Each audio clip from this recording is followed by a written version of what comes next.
पंजाब से बीजेपी के राज्यसभा सांसद अशोक मित्तल ने पुरुष आयोग बनाने की मांग उठाई है। TV7 भारत से बातचीत में अशोक मित्तल ने कहा कि जिस तरह महिला आयोग बनाया गया है उसी तर्ज पर पुरुष आयोग का भी गठन होना चाहिए। अशोक मित्तल ने कहा कि लगातार ऐसी घटनाएं सामने आ रही है जहां पुरुषों के साथ भी अत्याचार और शोषण के मामले देखने को मिलते हैं। उन्होंने कहा कि कभी पुरुषों को उनकी हत्या कर दी जाती है तो कभी पारिवारिक विवादों में उन्हें प्रताड़ना का सामना करना पड़ता है। ऐसे मामलों की सुनवाई और समाधान के लिए पुरुष आयोग की जरूरत है और उन्होंने ये भी कहा कि वो पहले भी ये मुद्दा उठा चुके हैं और मानसून सत्र शुरू होने के बाद एक बार फिर संसद में इस विषय को उठाएंगे। पंजाब की राजनीति पर बोलते हुए अशोक मित्तल ने कांग्रेस और आम आदमी पार्टी पर निशाना साधा। उन्होंने कहा कि चाहे कांग्रेस का आपसी विवाद हो या आम आदमी पार्टी की महिलाओं को आर्थिक सहायता देने की योजना, बीजेपी जनता के बीच जो है वो अपने विकास कार्यों के आधार पर जाती है। उन्होंने दावा किया कि बीजेपी 21 राज्यों में सरकार चला रही है और पंजाब में भी पूर्ण बहुमत के साथ सरकार बनाएगी। वहीं पश्चिम बंगाल की पूर्व मुख्यमंत्री ममता बनर्जी के बयान पर प्रतिक्रिया देते हुए अशोक मित्तल ने कहा कि उनकी पार्टी को पहले अपनी स्थिति देखनी चाहिए। उन्होंने दावा किया कि पश्चिम बंगाल में बीजेपी की सरकार बनने के बाद राज्य में कई बड़े विकास कार्य किए जा रहे हैं।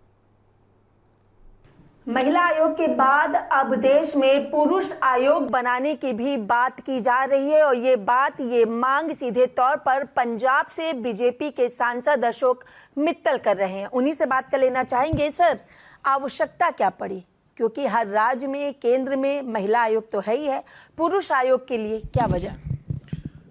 देखिए, जो हमारा समाज है पुरुष और महिलाओं से मिलाकर बनता है और हम सब जानते हैं कि हमारी महिलाओं के साथ सदियों से अत्याचार होता रहा है। उनको बराबर के हक नहीं मिले, दहेज प्रथा, सती प्रथा, पता नहीं क्या क्या उनसे अन्याय हुआ है और उन सबको दूर करने के लिए सरकारों ने समय समय पर कानून बनाए जिससे इस समस्या का काफ़ी समाधान हुआ। लेकिन अब समाज बदल रहा है और हम देख रहे हैं पूना में एक पुरुष की पहाड़ी से गिरा के हत्या कर दी जाती है। आगरा में एक पुरुष को गोलियां देके बेहोश करके उसको ज़मीन में दबा के उसकी हत्या कर दी जाती है। मेरठ में एक पुरुष को मार के उसको ड्रम में डाल के ऊपर सील कर दिया जाता है सीमेंट से। प्लस और बहुत इस तरीके की घटनाएं हुई। इसके साथ साथ पारिवारिक कला, विवाहिक कला और ऐसे बहुत कारण रहे हैं जिससे पुरुष सफ़र करता है, मेंटल स्ट्रेस में रहता है। इन सबको दूर करने के लिए महिला आयोग के तर्ज पे पुरुष आयोग ना होने की वजह से पुरुषों के पास कोई माध्यम नहीं है जहां वो जाके अपनी बात रख सके। तो इसीलिए मैंने संसद से मांग की है कि एक राष्ट्रीय पुरुष आयोग भी बनाया जाए ताकि मैं जो हमारी सोसाइटी का, हमारे समाज का हिस्सा है, वो भी अपनी समस्या किसी लीगल फ्रेमवर्क में, लीगल फोरम में ले जाके रख सके। 20 जुलाई से मानसून सत्र शुरू हो रहा है, तो क्या इस मुद्दे को सदन के पटल पर इस सेशन के दौरान रखा जाएगा? देखिए, जहाँ तक प्राइवेट मेंबर बिल था वो मैं रख चुका हूँ, लेकिन यस, जो बाकी हमारे माध्यम रहते हैं एज ए मेंबर पार्लियामेंट, वो मैं उठाऊंगा 0 आवर या स्पेशल मेंशन के माध्यम से। जी, आप पंजाब से राज्यसभा सांसद और ऐसे में पंजाब का चुनाव बेहद करीब आ रहा है, जहां एक तरफ कांग्रेस में अंदरूनी कलह देखने को मिल रही है चन्नी और वहां के प्रदेश अध्यक्ष के बीच में, तो वहीं दूसरी तरफ मौजूदा सरकार, आम आदमी पार्टी की सरकार, महिलाओं को सहायता राशि देने का जो वादा की थी उसको पूरा करती हुई दिखाई दी है। कितना फल, इसका असर जो है वो अब पंजाब के चुनाव में देखने को मिलेगा?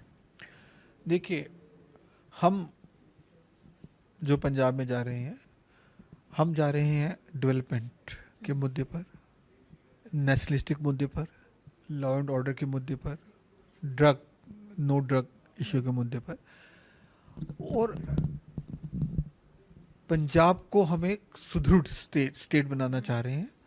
हम अपने पॉजिटिव मुद्दे पर इलेक्शन लड़ेंगे और मुझे पूरी उम्मीद है कि पंजाब की जनता बीजेपी को इस पर आशीर्वाद देगी और पूरी मेजोरिटी के साथ, थंपिंग मेजोरिटी के साथ बीजेपी की सरकार आएगी। कितनी बड़ी चुनौती, कितनी बड़ी जिम्मेदारी होगी, क्योंकि पंजाब में बीजेपी सरकार नहीं बना पाई है।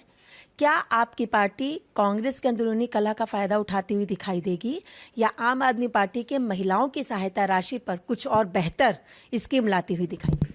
देखिए, सबसे पहले तो मैं ये बताना चाहूँगा, स्पष्ट करना चाहूँगा कि हम बीजेपी अपनी लाइन बड़ी करने की बात सोचते हैं, किसी दूसरे की लाइन छोटी करने में हमारा विश्वास नहीं है। हमारे भारत में तीसरी बार सरकार बनी है माननीय प्रधानमंत्री श्री नरेंद्र मोदी जी के नेतृत्व में। जनता ने आशीर्वाद दिया, विश्वास व्यक्त किया। इस समय हमारी 21 प्रदेशों में सरकार है और जिस प्रदेश में हम एक बार गए हैं पिछले 15 साल में, 20 साल में, उस प्रदेश में हमारी सरकार दोबारा बनी है, तकरीबन ऐसा ही रहा है। और उसी डेवलपमेंट की है, लॉ एंड ऑर्डर बहाल किया है, ड्रग्स से छूट दी है, इंडस्ट्री को बढ़ावा दिया है, लोगों की नौकरियां के लिए पैदा की हैं।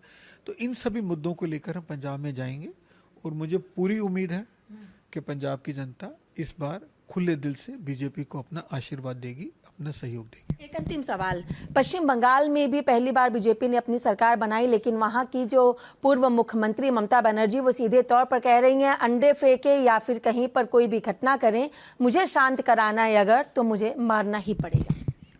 देखिए, वो उनके एग्रेशन को हम सब जानते हैं। बीजेपी को इस तरीके के चीज़ों में जाने की ज़रूरत नहीं है, ना ही हम जाते हैं। जो भी उनको ये समस्याएं आ रही है उनको अपने लोगों से आ रही है, अपने उन लोगों से जिनकी कभी उन्होंने बात नहीं सुनी, कभी उनका साथ नहीं दिया, उनके साथ दिल से कभी खड़ी नहीं हुई, उनको सिर्फ इस्तेमाल किया है।